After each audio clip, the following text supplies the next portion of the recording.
અમૃતાઝ veg kitchen ગુજરાતીમાં આપ સૌનું સ્વાગત છે। આજે આપણે વડા રસા બનાવીશું। આ મહારાષ્ટ્રીયન ડિશ છે અને ખાસ કરીને મારા કોલેજના કેન્ટીનમાં મળતી હતી। 4 રૂપિયાની પ્લેટ હતી, આટલું મોટું વડું અને તેના ઉપર રસો, અને રસો અનલિમિટેડ આપવામાં આવતો।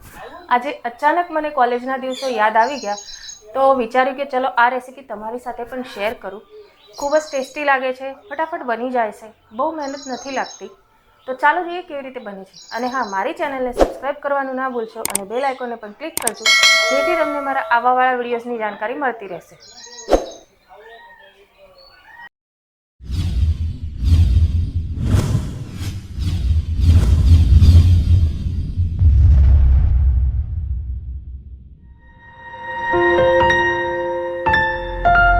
વડા રસા બનાવવા માટે આપણે લઈશું બાફેલા બટાટા, ગરમ મસાલો, હળદર, ધાણા જીરું, લાલ મરચું, જીરું, રાઈ, મીઠું સ્વાદ મુજબ, બેસન, ડુંગળીની પેસ્ટ, ટામેટાની પેસ્ટ, લસણ, લીલા મરચાં અને લીમડાની પેસ્ટ। સૌપ્રથમ આપણે બટાટાને મેશ કરી લઈશું। બટાટા એકદમ સારી રીતે મેશ થવા જોઈએ, એક પણ બટાટાનો પીસ નાનો રહેવો ના જોઈએ, જેથી તમને બટાટા વડાના જે ગોળા છે એ બનાવવામાં ઇઝી પડે। મસાલાના ગોળ ગોળ લાડવા બનાવવાના હોય છે તો એ ઇઝી પડે। અને આ જે ડીશ છે તે મહારાષ્ટ્રીયન ડીશ છે। મહારાષ્ટ્રમાં ખાસ કરીને વડા રસા બનાવવામાં આવે છે।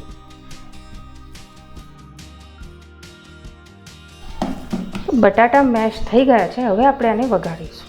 અહીંયા કઢાઈમાં મેં તેલ ગરમ કરી લીધું છે અને ગેસની ફ્લેમને ઓફ કરી લીધું છે, જેનાથી આ લસણ મરચાંનો જે મસાલો છે તે દાઝી ના જાય।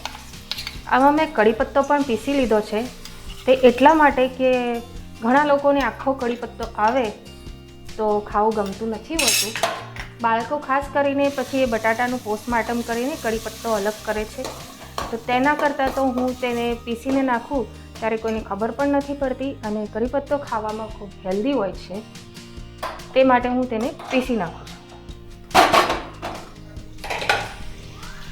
હવે મેં ગેસની ફ્લેમને ઓન કરી લીધું છે, ફ્લેમ એકદમ લો રાખવાની છે। હવે તેમાં હળદર નાખીશું। આમાં હળદર, મીઠું, લીલા મરચાં, લસણના ઉપર જ બધો ટેસ્ટ હોય છે। મીઠું સ્વાદ મુજબ નાખીશું, બીજા કોઈ મસાલા બટાટા વડામાં પડતા નથી। આને બરાબર મિક્સ કરી લઈશું। આ ખૂબ તીખા પણ લાગે અને ટેસ્ટી પણ લાગે, પણ તે માટે તમારે લસણ અને મરચાંનું પ્રમાણ, જે પેસ્ટ બનાવી છે તેનું પ્રમાણ એ રીતે નાખવાનું છે કે પૂરો ટેસ્ટ આવે। એક નાની ચમચી નથી નાખવાનું। અહીંયા મેં 5 બટાટા લીધા હતા મીડિયમ સાઇઝના, તો તેમાં મેં એક મોટો ચમચો નાખ્યું છે, એટલે આ જે ચમચો છે તમે જોઈ શકો છો આની સાઇઝ, આ ચમચો ભરીને મેં તેમાં પેસ્ટ નાખી છે। હવે આ પેસ્ટ સરસ મિક્સ થઈ ગઈ છે, તો હવે તેમાં મેશ કરેલા બટાટા નાખીશું। બટાટાને મેં બાફીને રાખ્યા હતા અને મેશ કરી લીધા છે, તે નાખીશું। આને બરાબર મિક્સ કરી લઈશું।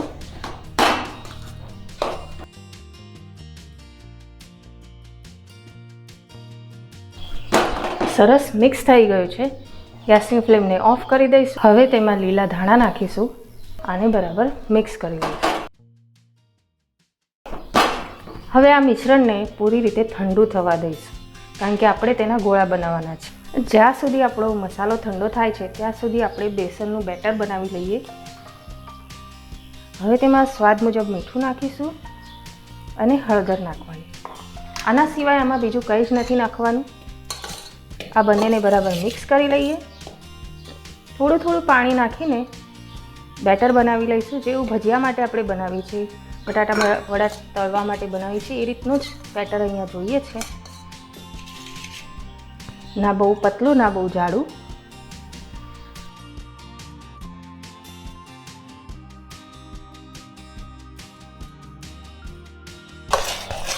આ રીતનું બેટર આપણે જોઈએ છે। આ બેટર બનીને તૈયાર છે, તો જ્યાં સુધી મસાલો ઠંડો થાય ત્યાં સુધી આપણે વડા સાથે ખાવા માટે રસો બનાવી લઈએ। રસો બનાવવા માટે મેં અહીંયા તેલ ગરમ કરી લીધું છે, તેમાં રાઈ નાખીશું, જીરું નાખીશું, અને પીસેલી ડુંગળી નાખીશું.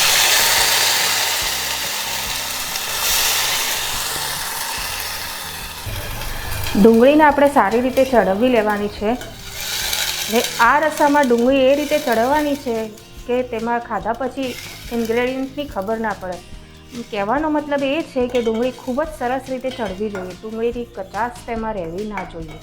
તો તે રીતે આપણે આ મસાલાને ચડવી લઈશું. હવે ડુંગળી સાથે આપણે આ લસણ, લીલા મરચાં અને લીમડાની જે પેસ્ટ છે તે પણ નાખી દેવાની છે. તો ડુંગળી સાથે તે પણ ચડી જાય. લસણ, ડુંગળી અને ટામેટાં કોઈ પણ ગ્રેવીમાં જો કાચા લાગે તો તેનો પૂરેપૂરો સ્વાદ બગડી જાય છે. તે વાતનું ખાસ ધ્યાન રાખવું કે આ કાચું ના હોવું જોઈએ. અને આમાં ટાઈમ લાગે છે એવું નથી કે ઇન્સ્ટન્ટ ડુંગળી ચડી જાય છે. તો જો તમને બનાવવાનો કંટાળો આવતો હોય ત્યારે આવી વાનગી ના જ બનાવવી જોઈએ. જ્યારે તમે પૂરી રીતે પ્રિપેર હો ત્યારે શાંતિથી આવી વાનગીઓ બનાવવી જોઈએ.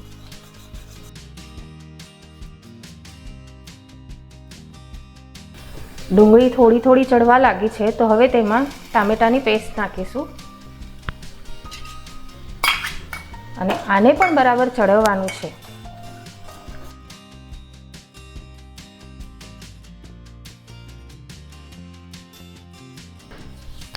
તમે જોઈ શકો છો કે આ ગ્રેવી તેલ છોડવા માંડી છે.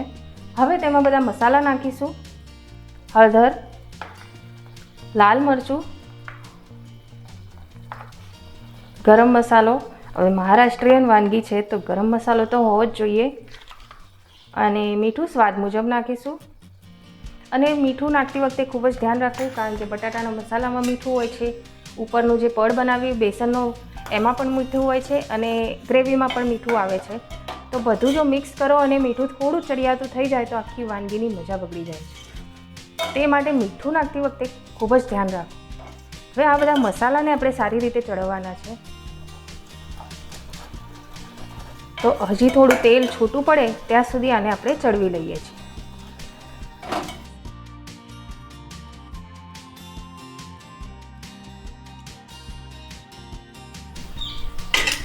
મસાલો સરસ ચડી ગયો છે. તેમાં પાણી નાખીશું. અહીંયા મેં 2 મીડિયમ સાઇઝના ટામેટાં અને 2 મીડિયમ સાઇઝની ડુંગળી લીધી હતી. હવે તેમાં તમે 1 લીટર પાણી નાખી શકો છો. અને તમારે થોડો જાડો રસો જોઈતો હોય તો તમે 700 ml પાણી નાખી શકો છો. અહીંયા મેં 700 ml પાણી નાખ્યું છે અને આની થિકનેસ મારા માટે પરફેક્ટ છે. હવે આમાં પાણી નાખવાની મારે જરૂર નથી. અહીંયા એક નાની વાટકીમાં મેં આ નાની 3 ચમચી બેસન નાખ્યું છે. ખૂબ નાની ચમચી છે આ. તો આટલું બેસન નાખ્યું છે. હવે તેમાં થોડું પાણી નાખીશું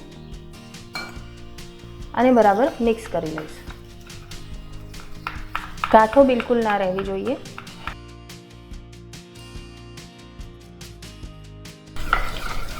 આ મિક્સ થઈ ગયું છે. હવે આ લિક્વિડને આપણે રસો બનાવે છે તેમાં નાખવાનું છે. આ રસાને જાડું કરવા માટેની ટ્રીક છે અને બેસન નાખવાથી તેનો ટેસ્ટ પણ સરસ આવે છે.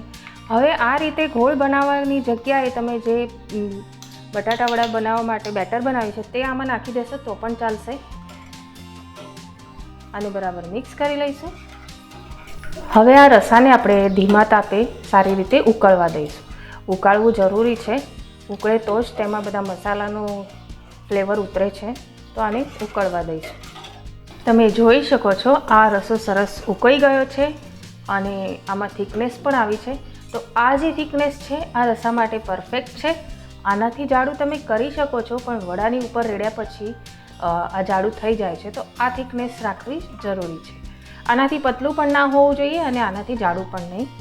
મેં તમને પ્રમાણ આપ્યું છે તો તે પ્રમાણે તમે નાખશો તો તમારો પણ રસો પરફેક્ટ બનશે. હવે આપણે તેમાં લીલા ધાણા નાખીશું અને આપણો રસો બનીને તૈયાર છે. મસાલો ઠંડો થઈ ગયો છે. હવે આપણે તેના ગોળા બનાવીશું. તો બટાટા પણ વહેલા બાફીને રાખવાના છે. પૂરી રીતે ઠંડા થઈ જાય પછી જ તેને વઘારવાના છે અને વઘાર્યા પછી પણ આ મસાલાને ઠંડો થવા દેવાનો છે જેથી પરફેક્ટ ગોળા બને. જો ગરમ ગરમ બટાટામાંથી બનાવો અથવા ગરમ ગરમ મસાલામાંથી બનાવો તો બટાટા ઢીલા પડી જાય છે અને પછી તળતી વખતે તકલીફ પડે છે. આ રીતે વડા બનાવી લઈશું આપણે ગોળા બધા બનાવી લઈશું મસાલાના. બટાટા વડાની સાઈઝ રસા માટે તો મોટી હોય છે, પણ હું નાની જ બનાવું છું. તેનું કારણ છે કે બહુ મોટું બટાટું વડું બનાવીએ તો કઢાઈમાં તેલ વધારે લેવું પડે છે અને પછી તળેલું તેલ વાપરવું પડે છે. હવે લારી કે હોટલોમાં તો રોજે રોજ ઘણી ક્વોન્ટિટીમાં વડા બનતા હોય છે, ત્યારે એટલે તે વધારે તેલ નાખે તો ચાલે, પણ આપણે ઘરમાં વાપરવાની હોય છે. તળેલું તેલ આપણે વધારે ના વાપરવું પડે તે માટે આ બટાટા વડાના જે ગોળા છે તે નાના નાના રાખવાના છે. તો આ રીતે બધા જ ગોળા આપણે બનાવી લઈશું. બધા જ ગોળા બનીને તૈયાર છે. હવે આપણે બટાટા વડાને ફ્રાય કરી લઈશું. અહીંયા મેં તેલ ગરમ કરી લીધું છે. હવે 1 ચમચી તેલ છે એ આ બેસનમાં નાખવાનું છે, જેથી શું થાય કે બટાટા વડાનું ઉપરનું જે પડ છે તે નરમ થાય અને બરાબર આને મિક્સ કરી લેવાનું છે. હવે આ જે ગોળા છે તે આ રીતે બેસનમાં ડબોળીને તેલમાં નાખવાના છે.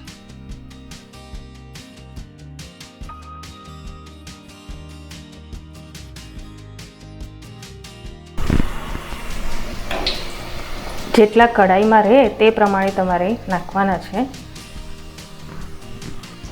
અને આ બટાટા વડાને ગોલ્ડન બ્રાઉન થાય ત્યાં સુધી ફ્રાય કરવાના છે.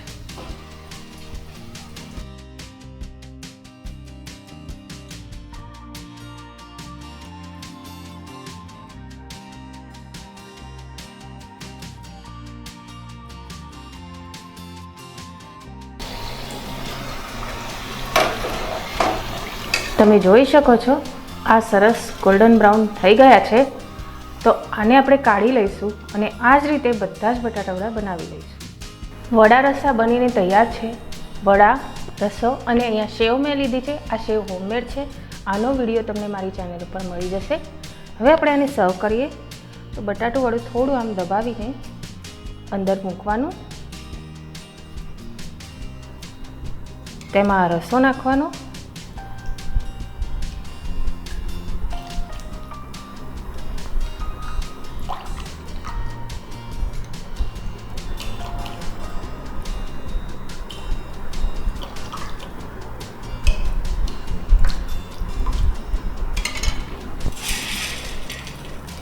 ઉપરથી સેવ નાખવાની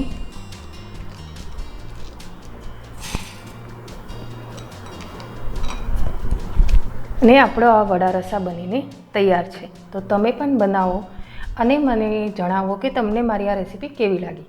ધન્યવાદ.